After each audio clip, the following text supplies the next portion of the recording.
तो देखो बच्चों, अपना जो यूनिट चल रहा है और ये यूनिट है क्या, पी ब्लॉक एलिमेंट्स। और इसमें जो चैप्टर चल रहा है और वो है कार्बन फैमिली। आज हम इस चैप्टर में अब जो टॉपिक डिस्कस करेंगे और ये टॉपिक है कार्बन फैमिली के हैलाइड्स। मतलब ये है कि जो कार्बन फैमिली है उसमें जो एलिमेंट्स हैं वो किस प्रकार के हैलाइड्स बनाते हैं, उनकी स्टेबिलिटी क्या है और उनकी कुछ इंपॉर्टेंट प्रॉपर्टीज। तो देखो बच्चों, जो कार्बन ग्रुप है ना, उनमें जो एलिमेंट्स हैं मेनली टू टाइप्स के हैलाइड्स बनाते हैं, दो प्रकार के। एक कहलाता है डाई हैलाइड जिसका फॉर्मूला है EX2 और एक है टेट्रा हैलाइड EX4। जहां E जो है, यहाँ पर जो E है वो कार्बन से लेकर इस तरह से लेड तक कुछ भी हो सकता है। अगर हम डाई हैलाइड की बात करें तो यहां पर डाई हैलाइड मेनली दो ही एलिमेंट्स बनाते हैं, SN और PB। क्यों बनाते हैं बच्चों? क्योंकि इनमें ही इनर्ट पेयर इफेक्ट इफेक्टिव होता है, जिसके कारण इनके NS इलेक्ट्रॉन इनर्ट हो जाते हैं और केवल दो इलेक्ट्रॉन जो कि P में है वही बॉन्डिंग करते हैं। और सबसे ज्यादा जो डाई हैलाइड बनाने की कैपेसिटी है, टेंडेंसी है, वो लेड में दिखती है। तो यहां पर डाई हैलाइड केवल दो ही हमें मेनली देखना है, एक तो SN के और एक PB के। जहां हैलाइड हो सकते हैं क्लोराइड, ब्रोमाइड, आयोडाइड और फ्लोराइड। ये लेकिन टेट्रा हैलाइड की बात करें तो यहां टेट्रा हैलाइड जो है, समझ गए ना, कि सभी एलिमेंट बनाते हैं। तो मैं यहां ऐसे लिख दूं कि यहां जो E है वो है SN एंड PB, लेकिन यहां जो E है वो है कार्बन से लेके और कहां तक बच्चों, PB तक। मतलब टेट्रा हैलाइड्स जो हैं वो सभी के सभी एलिमेंट्स बनाते हैं, क्योंकि ये अपनी मैक्सिमम 4 वैलेंसी यूज कर सकते हैं। तो इस तरह से जब वो sp3 हाइब्रिडाइजेशन शो करते हैं, यहां पर तो होता है sp2, लेकिन इसमें क्या होगा, sp3।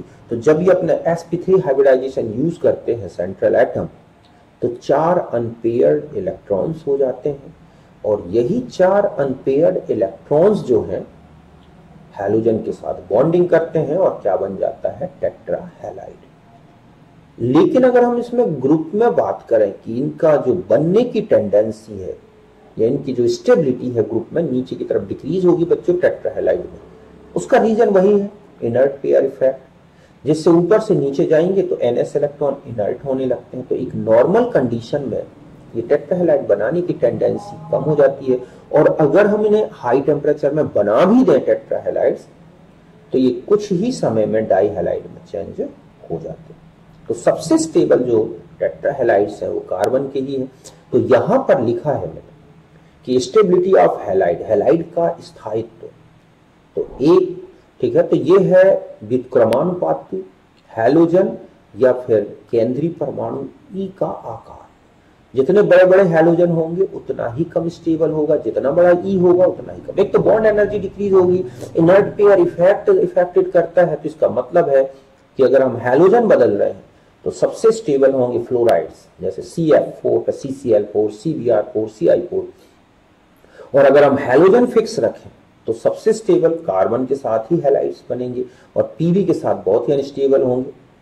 PB, Br4, PB, I4 आदि एग्जिस्ट नहीं करते, क्योंकि PB4+ प्रबल ऑक्सीकारक है और ब्रोमाइड या आयोडाइड प्रबल अपचायक है। और इसीलिए लेड अगर टेट्रा में बन भी जाए हाई टेम्परेचर में तो तुरंत Br2 या I2 को लिबरेट करके और अपने आप को 2+ में चेंज कर लेता है, क्योंकि हम जानते हैं कि PB2+ more stable then PB4+। तो इस तरह से इन हैलाइड्स की स्टेबिलिटी को ध्यान रखना है। साइज बढ़ने से हैलोजन या कार्बन ग्रुप के एलिमेंट का साइज बढ़ने से इनकी स्टेबिलिटी डिक्रीज होती है। एक चीज बता दूं, ये क्वेश्चन आता रहता है, SiCl होल 6 ये अनस्टेबल होता है बच्चों, जबकि जबकि अगर हम ये देखें कौन सा, TeCl होल 6 तो ये स्टेबल है। SiF6 स्टेबल है, समझ लो, ये स्टेबल है। लेकिन ये सिलिकॉन के साथ स्टेबल नहीं है क्योंकि क्लोरीन काफी बड़े होते हैं, उनमें रिपल्सन ज्यादा होता है। और आगे बढ़ते हैं तो यहां तक CCl4 जल अपघटित नहीं होता, क्योंकि जब जल अपघटन होता है ना बच्चों किसी का, तो वाटर मॉलिक्यूल पहले सेंट्रल एटम से कोऑर्डिनेट होता है। CCl4 है, CF4 है, ठीक है। इनमें जो कार्बन है, इनमें उसने सारी ऑर्बिटल्स यूज कर रखी हैं। कार्बन में कोई भी ऑर्बिटल, रिक्त ऑर्बिटल उपलब्ध नहीं है, डी तो होती नहीं है इसमें, इसलिए ये वाटर के साथ कोऑर्डिनेट नहीं हो सकता। और यही कारण है कि कार्बन टेट्राफ्लोराइड है या कार्बन टेट्रा क्लोराइड है, ये जल अपघटित नहीं होंगे, किंतु SiX4 जल अपघटित हो जाते हैं, क्योंकि इसमें तो यही लिखा है ना कि जल अपघटित नहीं होते क्योंकि इनमें रिक्त डी कक्षक नहीं होते और P भरी हुई नहीं है। लेकिन SiX4 देखें, क्लोराइड है या और भी हैलाइड्स हैं, तो ये जल अपघटित क्यों हो जाता है? क्योंकि सिलिकॉन में रिक्त 3D कक्षक होती हैं, जिनके साथ वाटर मॉलिक्यूल कुछ समय के लिए क्या हो जाते हैं, कोऑर्डिनेट हो जाते हैं, और धीरे धीरे सारे हैलाइड हटा के और वहां पर क्या ला देते हैं, OH। मतलब हम ये कहें कि ये है Si, इस तरह से ले कि ये है Si, है ना, और ये है Cl4, तो यहां पर ऐसे वाटर कोऑर्डिनेट हो जाता है। बाद में ये क्या करेगा, एक HCl निकाल देगा C, ठीक है, और यहां 3SiOH, और ऐसा अगर चलता रहेगा तो 3 वाटर मॉलिक्यूल और लगेंगे और फाइनली ये क्या बना देगा, OH4 प्लस 3HCl। इस तरह से, तो ये इस तरह से, लेकिन ये प्रोसेस कार्बन के साथ संभव नहीं है बच्चों, क्योंकि कार्बन में ऐसी कोई रिक्त कक्षक नहीं होती। अब सिलिकॉन टेट्राफ्लोर जो है क्लोराइड जब जल अपघटित होता है तो SiOH4 सैलिसिक एसिड कहलाता है, बनता है सिलिसिक एसिड। SiF4 जल अपघटित होता है तो बनता है SiO2 plus H2 SiF6 हाइड्रोफ्लोरोसिलिक acid. तो इस तरह से इनका जल अपघटन होता है।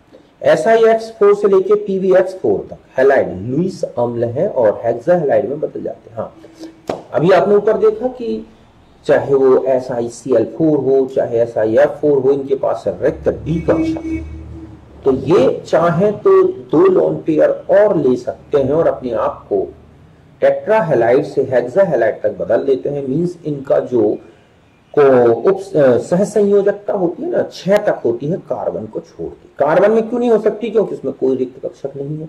तो ये हेक्सा हैलाइड्स, ये टेट्रा हैलाइड्स, सॉरी, जो इनके टेट्रा हैलाइड्स हैं वो हेक्सा हैलाइड्स में चेंज हो सकते हैं और इसीलिए एक अच्छे लुईस अम्ल की तरह कार्य करते हैं। जैसे SiF4 क्लोराइड है तो ये बन जाएगा SnCl4 से SnCl6 बन जाएगा। तो ये इनमें रिक्त डी कक्षक के कारण है, समझ गए ना। तो इस तरह से ये एक लुईस अम्ल भी है। केवल कार्बन के हैलाइड ऐसे हैं जो किसी भी प्रकार का क्या नहीं काम करते हैं, लुईस अम्ल की तरह। फिर हम आ जाते हैं, एक कंपाउंड है सिलिकॉन। हालांकि इसके बारे में ज्यादा नहीं हमें तैयार रखना, केवल इसमें जो क्वेश्चन आए हैं वो लीनियर पॉलीमर जो सिलिकॉन का बनता है, क्रॉस लिंक पॉलीमर और चेन टर्मिनेटर। तो इसमें ध्यान रखना है कि सिलिकॉन चूंकि R2SiO से रिप्रेजेंट किया गया है, इसकी रिपीटिंग यूनिट, मतलब सिलिकॉन जो है ना ये होते हैं ऑर्गेनो सिलिकॉन पॉलीमर। क्या होते हैं बच्चों, ऑर्गेनो सिलिकॉन पॉलीमर, बहुलक रबर जैसे। और इनका जनरल फॉर्मूला बिल्कुल कीटोन जैसा है, R2CO जैसा, उसको कीटोन बोलते हैं। तो इसको बोला गया है सिलिकॉन। सिलिकॉन एक लीनियर पॉलीमर बनाते हैं, मतलब इस तरह से SiRRO SiRRO। तो जब इस तरह का लीनियर पॉलीमर बनता है तो इसकी जो स्ट्रक्चरल यूनिट है, रिपीटिंग यूनिट, वो होती है R2SiOH होल प्लस, और इसको बनाया जाता है R2SiCl2 से। तो इस तरह से लीनियर पॉलीमर का जो मोनोमर है वो है R2SiCl2। क्रॉस लिंक्ड में क्या होता है कि जो एक R है ना, इसकी जगह भी OH आ जाएगा, तो एक लिंकिंग नीचे की तरफ भी हो जाएगी। और उसके लिए लिया जाता है, जो क्रॉस लिंक पॉलीमर बनाते हैं तो इसके लिए जो यूज किया जाता है मोनोमर, वो है RSiCl। एक सिलिकॉन में 3 OH है, तो 2 OH को अपने लेफ्ट राइट में लिंकिंग करेंगे और एक OH चेन में नीचे की तरफ क्रॉस लिंकिंग करता है। तो क्रॉस लिंक का ये है। और चेन टर्मिनेटर R3SiCl, केवल एक तरफ OH होगा। तो सोचो कि यहां पर अगर OH आ गया, ठीक है, तो ये चेन को रोक देगा और इसके लिए जरूरत पड़ती है, जो मोनोमर लिया जाएगा वो है R3। तो जल अपघटित करेंगे इसको तो ये बनेगा और ऐसे ही ये टर्मिनेटर हो जाता है। तो एक तो ये क्वेश्चन आता रहता है कि सिलिकॉन के लीनियर पॉलीमर बनाए जाए तो मोनोमर क्या है, ठीक है, क्रॉस लिंक बनाया जाए तो, और चेन टर्मिनेटर क्या। तो ये 3 चीजें अच्छे से ध्यान रखनी है। अब एक चीज बता दूं, इसके यूज, जो सिलिकॉन है एक रबर जैसा पदार्थ है। आपने देखा होगा जो बिजली विभाग में काम करते रहते हैं वायर में, वो हाथ में जो दस्ताने पहनते हैं प्लास्टिक के धूसर से कलर का, वो सिलिकॉन रबर होता है। निप्पल जो आती है बच्चों को दूध पिलाने वाली, वो भी सिलिकॉन रबर से बनती है। बहुत सारे जो है सिलिकॉन रबर के, पहले मोबाइल के कवर आते थे सिलिकॉन रबर के, तो वो बहुत ही अच्छी रबर है, जल प्रतिरोधी, विद्युत कुचालक, कोई विषैला गुण नहीं है, ऊष्मीय रूप से बहुत अधिक स्थायी है ना, रासायनिक रूप से निष्क्रिय है। तो इसीलिए सबसे ज्यादा यूज होने वाला एक आर्टिफिशियल रबर की बात करें तो वो सिलिकॉन है। बात क्लियर है यहां तक? तो सिलिकॉन में हमें इतना ही याद रखना है, इससे ज्यादा अब सिलेबस में नहीं है और ना पूछा जाएगा। फिर दूसरा जो कंपाउंड है सिलिकॉन का वो है सिलिकेट्स। सिलिकॉन के ऑक्साइड एनाइन सिलिकेट कहलाते हैं बच्चों, जिनकी संरचनात्मक इकाई है SiO4 मतलब जो सिलिकेट होते हैं उनकी बेसिक यूनिट है SiO4। वो ऐसे होता है, मतलब यहां देखें तो 4 ऑक्सीजन ऐसे जुड़े हुए हैं और इसको टेट्राहाइड्रली रिप्रेजेंट कर दें तो ये 3 क्लोराइड में इसको ये कहूं कि ये जो है ऑक्सीजन ये पीछे की तरफ है, ऐसे है ना। तो अगर हम इसको शो करें तो वो ऐसे दिखेगा आपको, ये बना रहता है ऐसे। यहां पर बीच में हम ले लें Si, ये 1 2 3, ये जो ये है ना ऑक्सीजन, ये गोल जो है वो पीछे की तरफ है और Si सेंटर में फिट है। तो आप देखोगे वो इस तरह से शो किया जाती है SiO4 एनाइन को। तो एक तो यही याद रखना कि संरचनात्मक इकाई क्या है। अब इसके टाइप देखो, ये जो सिलिकॉन मतलब सिलिकेट की जो ये बेसिक यूनिट है ना, इस यूनिट के जो ऑक्सीजन है वो कितने अदर एटम्स से जुड़ रहे हैं, मतलब 4 ऑक्सीजन में से कितने ऑक्सीजन दूसरी यूनिट SiO4 के साथ बॉन्डेड होते जा रहे हैं, इस बेस पर इनका क्लासिफिकेशन है। जैसे पहला ऑर्थो सिलिकेट, जिसमें SiO4 यूनिट होती है, मतलब इसका किसी से कोई ऑक्सीजन सहभाजन नहीं करता, बिल्कुल पृथक क्या होता है SiO4 यूनिट। जैसे जेकॉन है, जेडार SO4 है ना। दूसरा पायरोसिलिकेट, तो पायरोसिलिकेट में क्या होगा कि ये जो यूनिट है, समझ गए ना, तो ये यूनिट एक ऑक्सीजन के थ्रू क्या हो जाती हैं, एक दूसरे से जुड़ जाती है इस तरह से, इसीलिए इसको बोला गया है पायरो।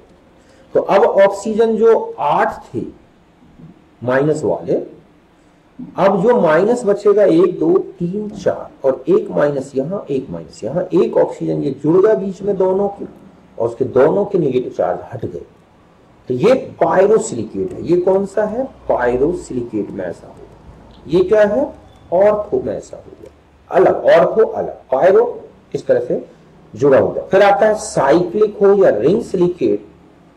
इसमें क्या होगा बच्चों, चाहे चेन सिलिकेट हो, इसमें अगर आप देखोगे तो हर एक सिलिकेट यूनिट के दोनों ऑक्सीजन दोनों तरफ से एक दूसरे के साथ इस तरह से क्या होते हैं, कोऑर्डिनेट रहते हैं। मतलब 1 ऑक्सीजन, 2 ऑक्सीजन, 3 ऑक्सीजन, 4 ऑक्सीजन, 5 6 और इस तरह से ये ऐसे कोऑर्डिनेट होंगे। मतलब यहां पर हर एक यूनिट का जो SiO4 यूनिट है, हर एक यूनिट के 2 ऑक्सीजन अपने दोनों तरफ 2 अलग अलग सिलिकेट यूनिट से कोऑर्डिनेट होते हैं। तो इस तरह से जो इनमें चार्ज बच रहा है, एक SI, यहां से आप ऐसे सोचो, ठीक है, कि 1 माइनस 1 माइनस, तो इसका जो आप देख रहे हैं कि एक SiO3 यूनिट में जो चार्ज बच रहा है वो 2 बच रहा है। तो इस तरह से सीरीज का फॉर्मूला है SiO3 2 माइनस, और अगर ऐसे n जुड़े हैं तो 2n माइनस हो जाएगा। मतलब है कि हर एक SiO3 में, देखो ये SiO3 क्यों बोल रहा हूं, क्योंकि हम एक यूनिट की बात कर रहे हैं। एक यूनिट मान लो इतनी ले लो आप, फिर ऐसे अगली यूनिट ऐसे हो जाएगी, तो यहां पर SiO3 है और 2 माइनस एक यूनिट, और अगर आपने यहां n लगा दिया तो यही क्या हो जाएगा 2n, इस तरह से। तो ये है चेन, और अगर इसी में ये जो टर्मिनल है ना, ये आपस में ही जुड़ जाए, बहुत लंबी चेन बन जाए, तो भी वही फॉर्मूला आएगा। तो चेन सिलिकेट में दोनों टर्मिनल जो है वो खुले नहीं होते, बल्कि एक साइकिल बना देते हैं। लेकिन हर एक SiO4 यूनिट के 2 ऑक्सीजन ही क्या होंगे, एक दूसरे के साथ कोऑर्डिनेट होते हैं। तो ये है चेन सिलिकेट और साइक्लिक सिलिकेट का फॉर्मूला दोनों में। और वैसे चार्ज बैलेंसिंग का देखो, यहां सिलिकॉन की 4 प्लस और ऑक्सीजन की 2 माइनस, तो टोटल हो गए ऑक्सीजन के 8 माइनस और इसके हो गए 4 प्लस। तो आप यहां देखोगे 8 माइनस में से तो बचा क्या, -2, इसीलिए -2 चार्ज लगा है।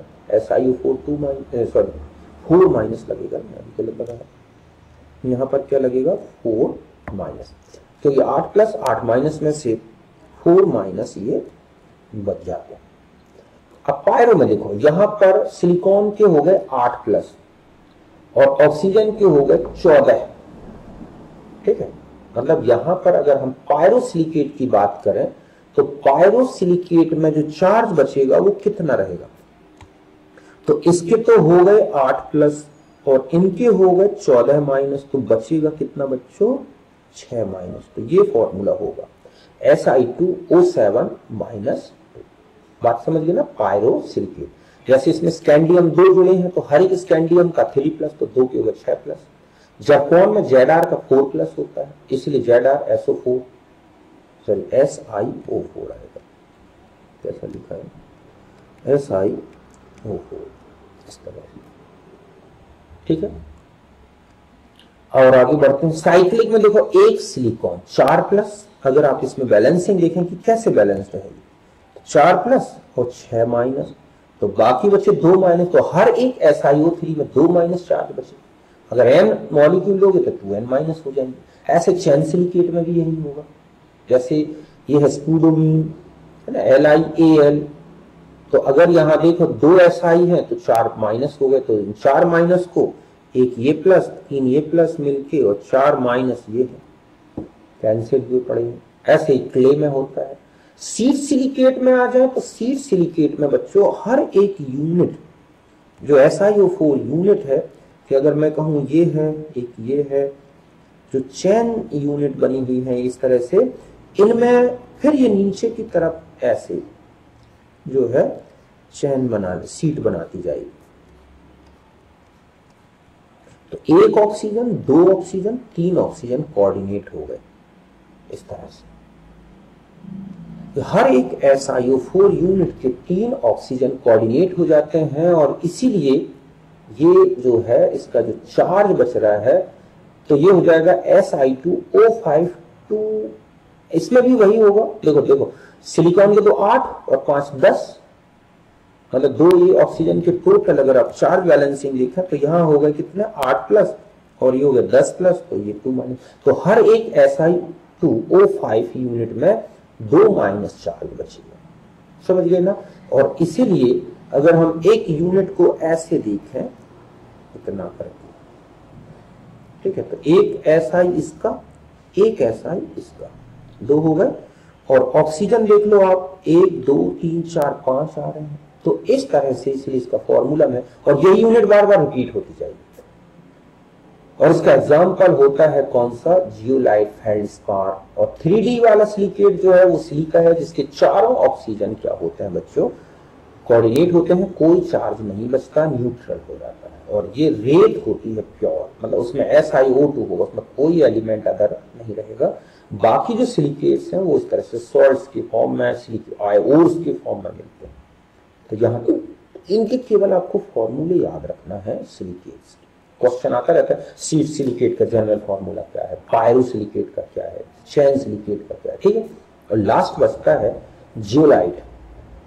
एक्चुअली क्या होता है कि जब सिलिका, जैसे ये है SiO2 कि पूरा सिलिकॉन का 4+ और इनका 4- बैलेंस्ड है, ठीक है, और पूरी सिलिका है मान लो, और उसमें SiO2 अब अगर एक सिलिका हटे और उसकी जगह पर एल्यूमिनियम एंटर हो जाए, क्योंकि Si और एल्यूमिनियम की साइज काफी समानता है, तो एल्यूमिनियम जब Si की जगह आ जाता है तो एल्यूमिनियम में होता है 3+, जबकि सिलिकॉन में कितना था 4+, तो 3+ और 4- में से 1+ तो बच ही जाएगा हर एक SiO2 यूनिट में। तो यही लिखा है कि जब सिलिका में Si परमाणु Al परमाणु से प्रतिस्थापित हो जाता है तो इससे प्रति Al आयन प्रतिस्थापन से एक ऋणावेश उत्पन्न हो जाता है, जिससे किसी दूसरे धातु आयन द्वारा संतुलित किया जाता है। तो ऐसे एल्यूमिनोसिलिकेट को जियोलाइट बोलते हैं। बात समझ गए ना कि अगर मान लो ये SiO2 है ना, यहां है 4+ और यहां है 4-, अब यहां से Si4+ हट जाए और एंटर कर जाए एल्यूमिनियम 3+, तो क्या बनेगा AlO2, और इसमें क्या चार्ज लग जाएगा बच्चों 1-। तो इसका मतलब है कि जितने एल्यूमिनियम एंटर करते जाएंगे उतना ही माइनस चार्ज इसके ऊपर जो है सिलिकेट में या सिलिका में आता जाएगा। तो इनका जो जनरल फॉर्मूला है वो है M।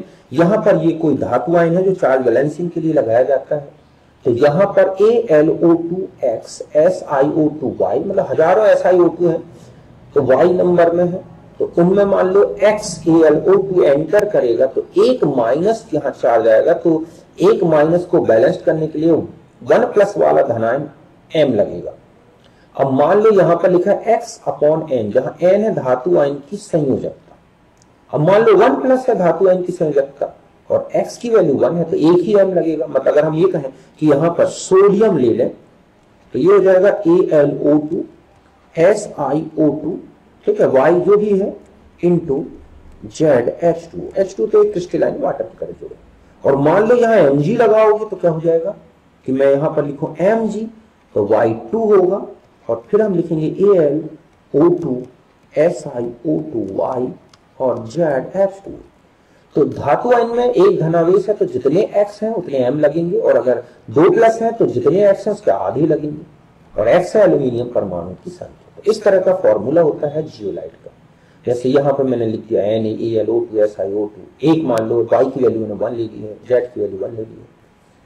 उपयोग तो ये है जियोलाइट के बारे में, समझ गए ना। ये बहुत अच्छे पोरस सिलिकेट होते हैं, इनमें छोटे छोटे छिद्र होते हैं और ये बहुत अच्छे आयन एक्सचेंजर भी है। इसलिए जियोलाइट का यूज आपने देखा होगा, पानी जो होता है उसकी हार्डनेस, उसकी कठोरता, उनमें कैल्शियम और मैग्नीशियम आयनों को हटाने में किया जाता है कि जब जियोलाइट से पानी होके जाता है तो सोडियम आयन उन आयन की जगह आ जाते हैं, मतलब हट जाते हैं, और जो पानी के कैल्शियम और मैग्नीशियम आयन है वो आके जियोलाइट में जुड़ जाते हैं। तो इनका यूज जियोलाइट का जो है पानी के जियोलाइट को जगह, तो यहां पर एक और यूज लिखे ले रहा हूं, जल की कठोरता के निष्कासन में भी इनका यूज होता है। समझ गए ना। बहुत ही आपने 11th में पहले चैप्टर था हाइड्रोजन, जिसमें water, hard water, salt water आता था। तो जियोलाइट का उपयोग सेफ सिलेक्टिव कैटालिस्ट के रूप में किया जाता है। तो ये है ZSM5, ये जियोलाइट सीव मोनोपोरोसिटी 5 करके नाम इसका, ठीक है। जियोलाइट सीव मोनोपोरोसिटी 5 का उपयोग अल्कोहल को गैसोलीन में परिवर्तन में किया जाता है, और ये सबसे ज्यादा पूछा गया क्वेश्चन। पेट्रो रसायन में भी देखो जियोलाइट का उपयोग सेफ सिलेक्टिव कैटालिस्ट का मतलब क्या है कि जियोलाइट बहुत छोटे छोटे पोर्स होते हैं, और जब इनके ऊपर कोई केमिकल रखा जाता है तो जो परमाणु क्रियाकारक इस पोर साइज के बराबर सा होगा वो अंदर एंटर हो जाता है, और बड़े बड़े परमाणु सरफेस में ही रह जाते हैं, और इस तरह से वो रिएक्शन करके फिर कैटेलाइज होके प्रोडक्ट में चेंज हो जाते हैं। ये चैप्टर था पहले सरफेस केमिस्ट्री में, जियोलाइट उत्प्रेरण, अब तो हट गया। तो इस तरह से ये इनके इंपॉर्टेंट यूजेस है। तो देखो बच्चों, कार्बन ग्रुप पूरा हो गया, बोरॉन ग्रुप पूरा हो गया, 2 ग्रुप हमने पूरे कर दिए। इतना ही हमें इन ग्रुप्स में पढ़ना है। ठीक है, अब हम अगला जो टर्म में आएंगे उसमें हम लेंगे नाइट्रोजन। फिर मिलते हैं नेक्स्ट वीडियो में।